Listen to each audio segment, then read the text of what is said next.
Hi ನಮಸ್ತೆ. ತುಂಬ ರುಚಿಯಾದ ಮತ್ತು ಸುಲಭವಾಗಿ ಮಾಡುವಂತಹ ಮಾವಿನಕಾಯಿ ಕಡಿಗಾಯಿ ಉಪ್ಪಿನಕಾಯಿ ಹೇಗೆ ಮಾಡೋದು ಅಂತ ಹೇಳಿಕೊಡ್ತೇನೆ, ನೋಡಿಕೊಂಡು ಬರೋಣ. ನಾನಿಲ್ಲಿ 5 ಮಾವಿನಕಾಯಿನ ಚೆನ್ನಾಗಿ ತೊಳೆದಿಟ್ಕೊಂಡಿದ್ದೇನೆ. ಸ್ವಲ್ಪವೂ ನೀರಿಲ್ಲದ ಹಾಗೆ ಒರೆಸ್ಕೊಂಡು ಕಟ್ ಮಾಡ್ಕೋಬೇಕು. ತುಂಬ ಸಣ್ಣವೂ ಅಲ್ಲ, ತುಂಬ ದೊಡ್ಡವೂ ಅಲ್ಲ, ಮೀಡಿಯಮ್ ಸೈಜಲ್ಲಿ ಮಾವಿನಕಾಯಿನ ಕಟ್ ಮಾಡ್ಕೊಂಡಿದ್ದೇನೆ. ಅದಕ್ಕೆ ಉಪ್ಪು ಅರಿಶಿನ ಹಾಕಿ ಗಾಜಿನ ಜಾರಲ್ಲೇ ಹಾಕಿಟ್ಟಿದ್ದೇನೆ. ಹಿಂದೆ ಡೈರೆಕ್ಟ್ ಮಸಾಲೆಯನ್ನು ಹಾಕ್ಕೋಬೋದು, ಇಲ್ಲ ಒಂದೆರಡು ದಿನ ಕಳೆದು ಮಸಾಲೆ ಹಾಕಿಕೊಳ್ಬೋದು. ನಾನು ಒಂದಿನ ಕಳೆದು ಮಸಾಲೆಯನ್ನು ಸೇರಿಸಿಕೊಳ್ತೇನೆ.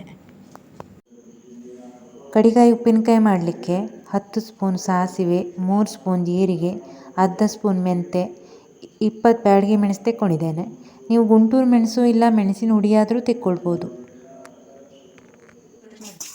ಮೊದಲು ಸಾಸಿವೆಯನ್ನು ಎಣ್ಣೆ ಹಾಕದೆ ಹಾಗೆ ಸಿಡಿಯೋವರೆಗೆ ಹುರಿದುಕೊಳ್ಬೇಕು. ನಂತರ ಅದಕ್ಕೆ ಜೀರಿಗೆ ಮೆಂತೆಯನ್ನು ಸಹ ಹಾಕಿ ಹುರಿದುಕೊಳ್ಬೇಕು.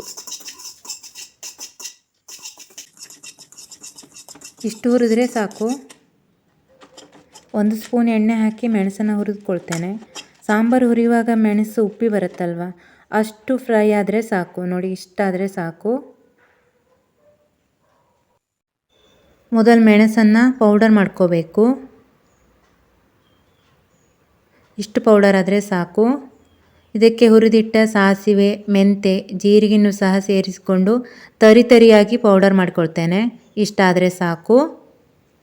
ಮಾವಿನಕಾಯಿಗೆ ಪೌಡರನ್ನು ಸೇರಿಸಿಕೊಳ್ತೇನೆ. ಚೆನ್ನಾಗಿ ಮಿಕ್ಸ್ ಮಾಡಬೇಕಿದರ.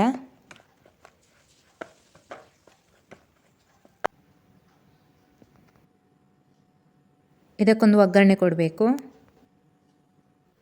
5 ಸ್ಪೂನ್ ಎಣ್ಣೆ, ಸ್ವಲ್ಪ ಇಂಗು, 1 ಸ್ಪೂನ್ ಮೆಂತೆ ಹಾಕಿ ಚೆನ್ನಾಗಿ ಕೆಂಪಗೆ ಹುರಿಬೇಕಿದರ. ಈಗ ತುಂಬ ರುಚಿಯಾದ ಉಪ್ಪಿನಕಾಯಿ ಊಟಕ್ಕೆ ರೆಡಿಯಾಗಿದೆ. ನಾನಿಲ್ಲಿ ಸ್ವಲ್ಪವೂ ನೀರನ್ನು ಸೇರಿಸಿಕೊಂಡಿಲ್ಲ.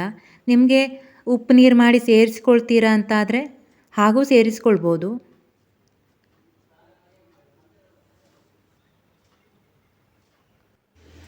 ನಾನಿಲ್ಲಿ ಸ್ವಲ್ಪವೂ ನೀರನ್ನು ಹಾಕದ ಕಾರಣ ಬೇಗ ಹಾಳಾಗಲಿಕ್ಕಿಲ್ಲ. ಒಮ್ಮೆ ಹಾಳಾಗುತ್ತೆ ಎನ್ನುವ ಭಯ ಇದ್ದರೆ ನೀವು ಫ್ರಿಜ್ಜಲ್ಲಿ ಸಹ ಇಟ್ಟುಕೊಂಡು ಅದನ್ನು ತಿನ್ಬೋದು. ತುಂಬ ರುಚಿಯಾಗಿರ್ತದೆ.